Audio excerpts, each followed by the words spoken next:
tulisannya gimana? Udah mulai ya? Siap. Itu deh, pakai aja dulu. Satu. Cek. Ini berarti udah nyala Bapak? Udah nyala kok itu. Bismillahirrahmanirrahim. Assalamualaikum warahmatullahi wabarakatuh. Waalaikumsalam warahmatullahi wabarakatuh.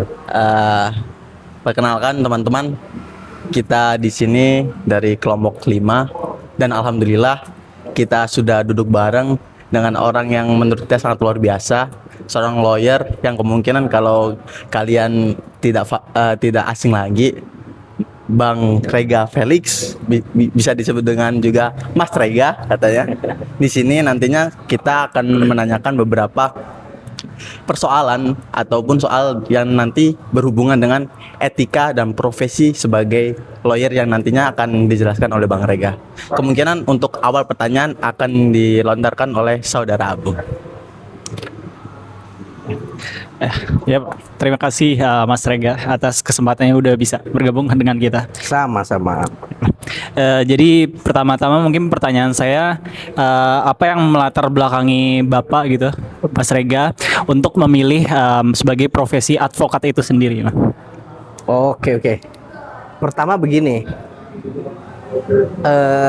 pastinya advokat harus sarjana hukum. Karena saya sarjana hukum, ya maka saya ada pilihan itu ya, saya pilih. Cuman sebenarnya dulu pas begitu lulus, kan semua pilihan tersedia. Ya kita coba. Oh ternyata kok lolos sih ujian profesi pendidikan advokat, kita cobain lah, namanya lulus, coba. Terus saya ikut ujian profesi advokat.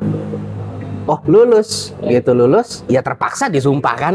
Jadi nggak memilih dari awal sih, karena kebetulan adanya. Kebetulan ya Pak, ada itu. Ya udah kita jalani. Cuman saya kan juga selain itu di corporate juga, lalu jadi dosen juga. Jadi nggak murni advokat juga. Jadi advokat iya, berprofesinya sebagai advokat, tapi juga seorang akademisi. Itu sih. Jadi gabung lah antara akademisi dan advokat gitu. Ada sampingan juga ya Pak, berarti ya Pak? Ya, jadi ya karena akademisi juga kan cari sampingannya apa ya, advokat itu sampingannya. Jadi sambil ada praktek gitu. Iya, berpraktik kan. Kalau apa kita akademisi kan mencari ilmu, menggali ilmu, mengamalkan ilmunya ya menjadi advokat, seperti itulah. Dan dapat duitnya juga dari advokat sih. Kalau jadi dosennya kurang terlalu lah gitu. Mungkin bisa dilanjutkan Saudara Amir. Baik Bapak, selama Bapak menjadi seorang advokat atau lawyer gitu, pernah sampai di titik yang merasa bagi Bapak itu titik terberat Bapak gitu? Kayak semisal dalam suatu perkara, menangani perkara atau gimana gitu, dari sudut pandang Bapak gitu. Oke. Awal mula, kalau berat dalam pengertian, ada dua pengertian ya. Berat dalam konteks substansi perkaranya, sama berat dalam artian menjalani profesi advokat. Kalau bisa dibilang, kalau awal-awal karena saya berkarirnya di bantuan hukum ya. Waktu itu di pro bono. Di pro bono. Pasti berat duitnya. Namanya gratisan. Namanya gratisan. Apalagi baru awal-awal, baru lulus pro bono. Tapi namanya baru lulus kan masih muda ya. Nggak ada duit, apapun bisa ya, kayak mahasiswa kan. Bisa aja hidup gitu. Ada aja celahnya gitu. Nah, dulu mainnya di bantuan hukum. Baru setelah itu kita bergerak lagi di dunia lawyer yang corporate gitu, kita nanganin bisnis ya, mulailah kita ada pemasukan, kemudian itu ya dari segi awal itu, karena saya tidak berkarir di mulai dari law firm besar, tapi dari bantuan hukum, ya pasti berat lah rasanya di situ ya. Tapi kita ngerasain di bantuan hukum, sifat pro bononya tuh kerasa banget lah, jiwa sosialnya sangat tinggi ya. Jadi beda rasanya kita berjuang di pro bono dan tidak, tuh beda rasanya. Nah terus kalau dari segi beban bobot substansi perkara ya yang berat, paling berat itu ya karena saya juga akhirnya belakangan ini ya banyak di Mahkamah Konstitusi ya, berperkara banyak di Mahkamah Konstitusi ya, banyak sekali. Kalau di MK itu sangat berat perkaranya, dalam artian karena menguji undang-undang ya, dampak putusannya erga omnes. Nah, bisa dibilang salah satu perkara yang paling rumit adalah perkara pengujian Undang-Undang Minerba. Tambang tentang pemberian tambang kepada ormas keagamaan. Masih ingat karena itu saya yang sempat beberapa waktu silam ya. Itu saya yang ngajuin. dan itu salah satu yang rumit secara baik secara teori maupun secara sosial politik, itu yang paling rumit. Walaupun saya sekarang nanganin perkara MBG, tapi MBG sebenarnya substansinya nggak terlalu berat dibandingin yang tambang itu lebih berat sebenarnya teorinya ya, teori dan sosial politiknya lebih berat di situ. Gitu. Seperti itu. Baik, mungkin dilanjutkan oleh saudara. Oke Pak, kalau dari saya, apa nih Pak tantangan terbesar Bapak yang sering dihadapi sebagai advokat dalam praktik persidangan? Dalam praktik di persidangan ya. Praktik di dalam persidangan. Kalau kita begini, kadang yang terberat itu kalau secara keilmuan kita tahu ilmunya A, maka B, ya udah A B itu ilmunya ya. Tapi kadang banyak abu-abunya nih di dunia praktik hukum. A seharusnya B, tiba-tiba kenapa jadi C gitu kan, padahal loh kok begini, ini ada apa? Itu yang unpredictable gitu dunia hakimnya. Kita udah yakin secara keilmuan A B C D E, tiba-tiba jebret jadi F. Nah itu nah, hakimnya error apa-apa gitu. Jadi kita belajar hukum capek juga gitu, tapi belajar hukum teorinya begini A B C D E ya. Kalau sebagai lawyer kan kepada klien, nih loh teorinya begini, nih loh nanti begini A B C D E, di ujungnya tiba-tiba jadi F. Nah itu yang sifat unpredictable, itu yang tantangan terberatnya. Jadi penegakan hukum kita, hakim kita itu punya tafsir yang berbeda sendiri, yang kadangkala jauh banget dari akal sehat atau dari ilmu hukum yang kita pelajari. Nah itu sih yang terberatnya, ketidak bisa diprediksian dari penegakan hukum kita. Oke, baik, selanjutnya mungkin saudara. Baik Pak, mungkin saya pengen tanya itu ranahnya ke etika ya Pak. Nah, kalau kita kan biasanya mendengar bahwasanya lawyer itu salah satu penegak hukum yang sangat penting gitu di negara kita gitu. Nah, terus juga ada perkataan itu bahwasanya separuh tangan kiri lawyer itu di neraka, separuhnya juga di surga gitu. Itu saya cenderung pengen tanya kayak gini Pak. Bagaimana sih Pak Bapak itu membentengi Bapak sebagai lawyer biar menjadi etika yang baik gitu sebagai seorang lawyer. Nah, itu adakah etika-etika yang harus benar-benar ditanamkan gitu dalam diri? Nah, itu gimana Pak? Pertama begini,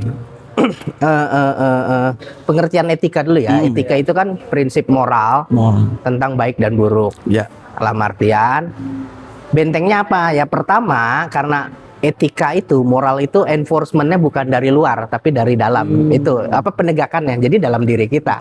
Nah, jadi ketika diri kita mengetahui baik buruk, ya itu sudah jadi benteng. Pertama itu. Nah, terusnya oke, parameternya apa nih? Kita mengetahui satu perbuatan baik atau buruk. Ya, kita harus punya pegangan yang lurus kan gitu, intinya gitu. Nah, itu saya pegangannya ilmu pengetahuan. Sepanjang kita memegang diri, berpegang teguh kepada ilmu pengetahuan, faktanya begini, normanya begini dan lain sebagainya, itu ya tegak lurus aja gitu. Ya nih, kita nggak nyemplung ke yang tadi kan kanannya di neraka, kirinya di ini ya. Kita juga nggak bisa mengklaim kami pasti di surga, cuman setidaknya dengan ilmu pengetahuan ada defense-nya lah. Oh, kami sudah berpegang teguh kepada ilmu pengetahuan. Itu aja pegangannya. Kalau tanpa itu ya udah nggak jelas gitu kan, nggak tahu dasarnya, nggak tahu ini kita belok-belok kemana-mana. Tapi kalau ilmu pengetahuan kan faktanya akan selalu sama, kebenarannya akan selalu sama. Itu sih yang harus kita punya dalam menegakkan etika itu. Mungkin selanjutnya. Oke. Ya, Pak. Mungkin pertanyaan selanjutnya dari saya sering mendengar, kalau kita sering mendengar kan setiap dari kita tuh mahasiswa jurusan hukum punya dua keahlian gitu Pak. Yang satu jago nulis, habis itu yang satu juga harus jago ngomong gitu Pak. Mungkin pesan dari Bapak gitu agar kita bisa menguasai dua keahlian ini, walaupun terkadang kita juga udah mempelajari di SMA bagaimana kita jago ngomong, public speaking, habis itu nulis gitu yang benar gimana. Mungkin untuk kita gitu yang masih mau dikit lagi udah mau lulus gitu Pak, awal-awal yang baik untuk persiapan dua keahlian itu seperti apa gitu Pak? Pertama gini, kalau ngomong itu kan retorika. Secara keilmuannya ya disebutnya retorika. Tapi retorika itu juga ada, kalau menulis logika basisnya itu. Tapi retorika itu akan bagus kalau sistem logikanya bagus. Dalam artian begini, itu sebenarnya paralel ya. Kalau kita jago nulis, otomatis pembicaraan kita juga akan bagus juga. Kenapa? Karena kalau kita menulis, maka kita akan menyusun berdasarkan sistem logika.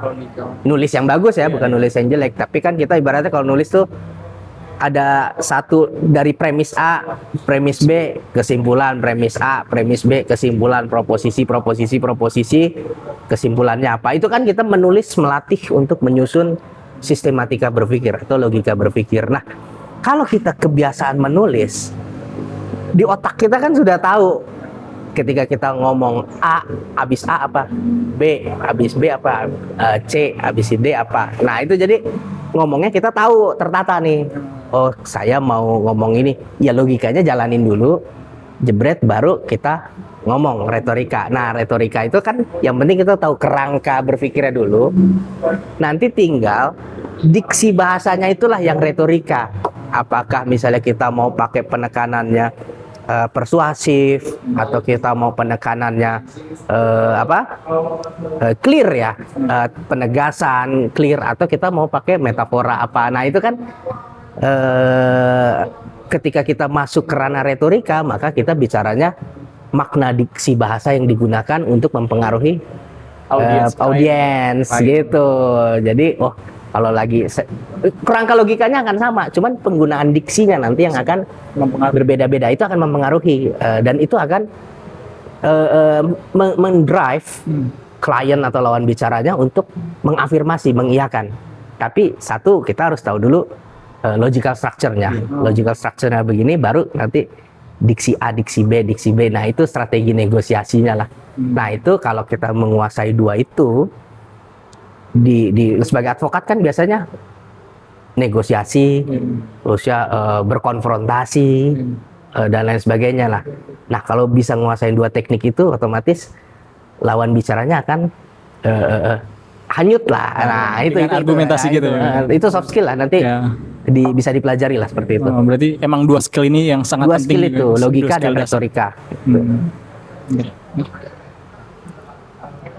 Selanjutnya mungkin Bapak kalau semisal berperkara tuh, misalnya ada klien Bapak gitu.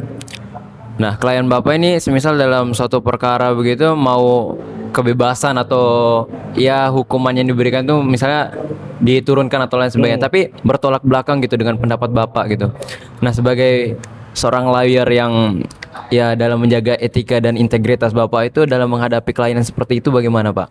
Gitu. Oke. Pertama ya, kalau misalnya kita dapetin klien bersalah misalnya, ya kita harus pertama buka dulu, open dulu faktanya, Anda salah. Worst case-nya adalah seperti ini.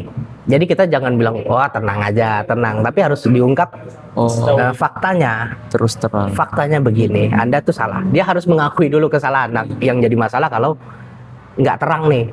Kenapa tiba-tiba kok lawyernya ada yang nggak jadi lawyer lagi di tengah perkara? Ada kemungkinan si klien ini nggak terbuka dan lawyernya juga tidak memberikan kejelasan. Tapi kalau dari awal udah clear, oh ya ini salah, dia mengakui salah gini-gini, ya sudah, Bapak sudah salah.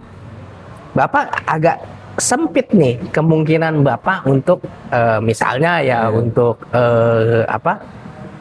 bebas atau apa dan lain sebagainya. Cuman berdasarkan hukum acaranya begini, Pak, aturan mainnya. Jadi ikutin aturan mainnya, Bapak ikutin. Toh kalau Bapak kalau Bapak kooperatif dan lain sebagainya kan juga jadi pengurang ini. Tapi tidak membantah fakta. Itu intinya kan. Kalau fakta ya harus diterima, nggak bisa disanggah. Cuman kita yang penting lawyer itu kan gimana proses beracara. Kita kan mendampingi, namanya kan penasihat hukum, hanya memberikan nasihat gini loh prosedur beracaranya, begini loh. Dan kita tidak pernah secara etikanya ya, kita tidak boleh menjanjikan kebebasan atau kemenangan. Memang nggak boleh. Jadi kita jelasin apa adanya, aturan mainnya begini, you mau ikut nggak?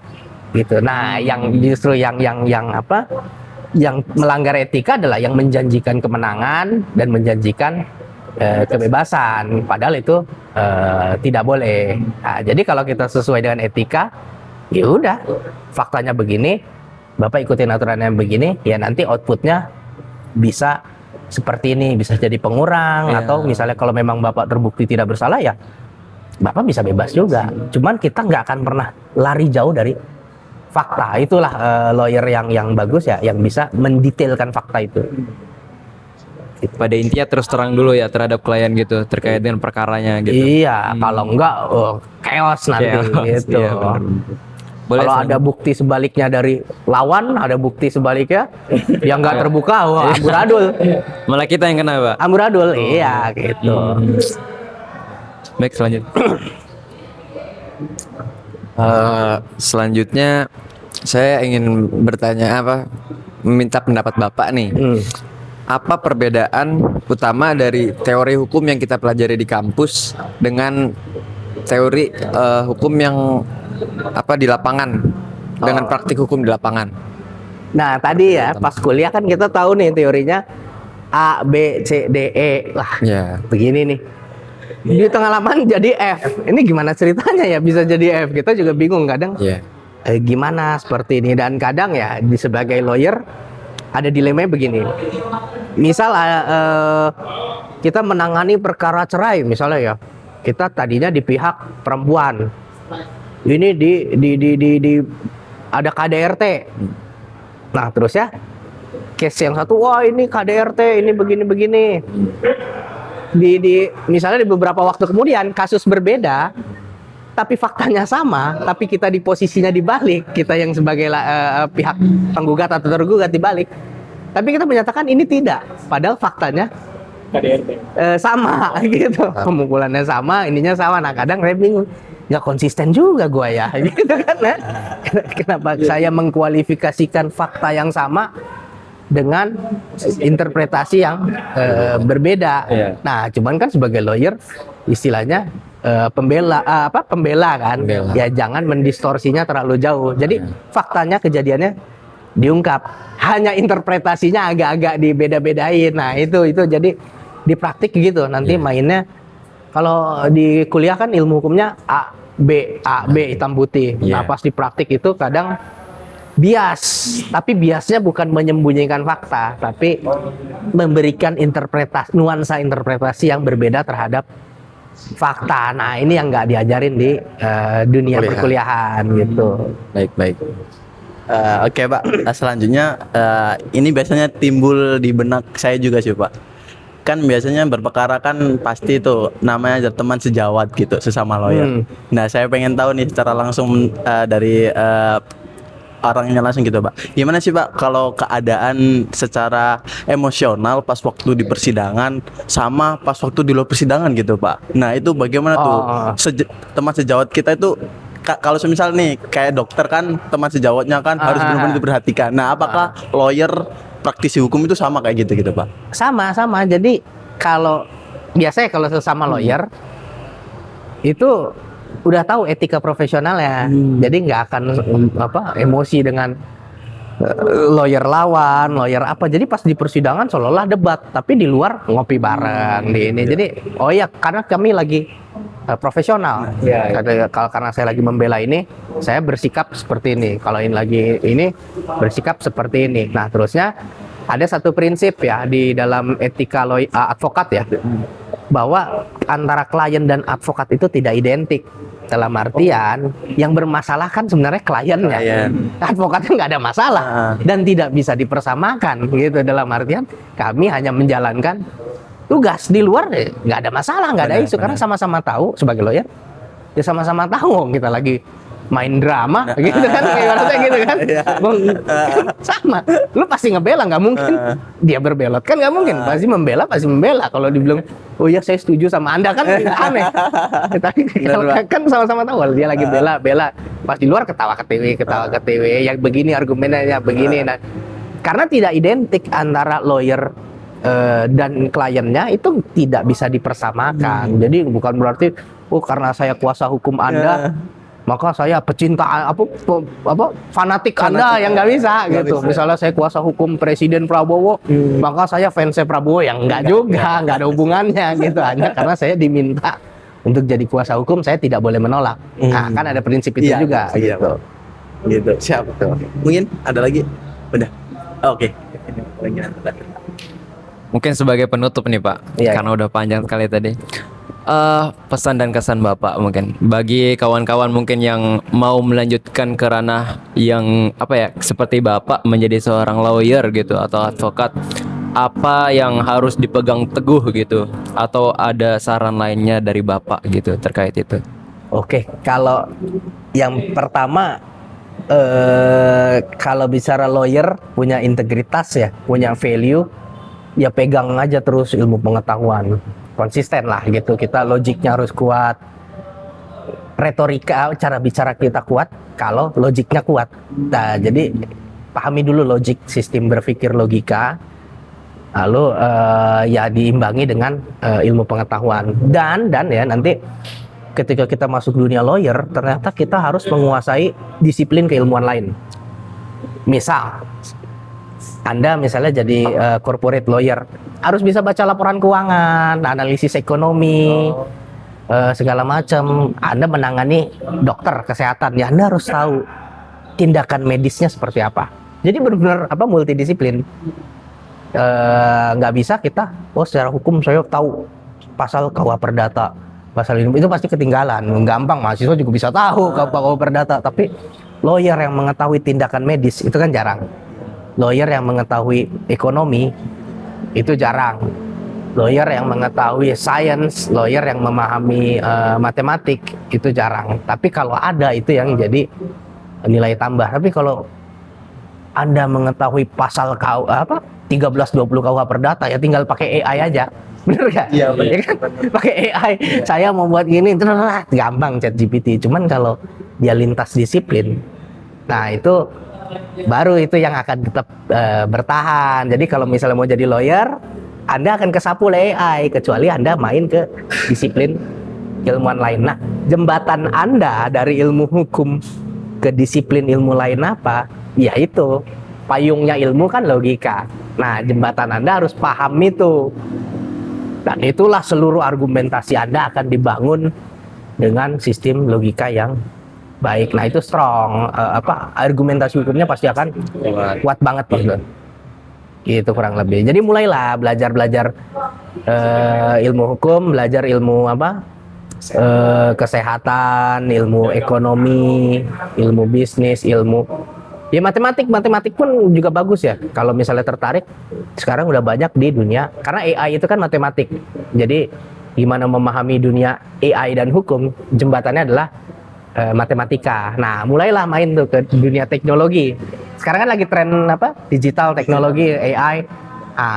Masuklah. Apa sih teknologi? Apa sih AI? Kalau kita memahami AI, ya kita harus memahami gimana AI berpikir, gimana matematika berpikir. Nah, itu lawyer yang di bidang itu belum ada saat ini ya. Yang menguasai AI benar-benar jarang gitu. Jadi benar-benar nggak boleh kita hanya belajar hukum. Itu udah hilang aja lah, udah diganti aja mah ChatGPT. Gitu, ngapain gitu kan? Nah, itu. Jadi jangan pernah merasa puas gitu ya. Iya. Harus paham bidang yang lainnya juga gitu. Menarik. Sebagai penutup mungkin dari Mas Kusni. Oke, kemungkinan teman-teman udah banyak banget nih kita berbincang asik dengan beliau. Terus, oh iya teman-teman, kalau kemungkinan masih kalian kepo dengan Mas Rega gitu, bisa langsung nanti kita akan kasih link di bawah gitu, TikTok beliau. Beliau YouTube juga ada. YouTube untuk kuliah-kuliah juga ada di YouTube. Di sini nanti ya. Jadi beliau juga aktif di sosial media sebagai selaku untuk menggaungkan suara yang bagaimana dengan hukum itu yang baik dan benar gitu. Next, cukup ya Mas Rega untuk sekarang. Terima kasih banyak dari kelompok kami.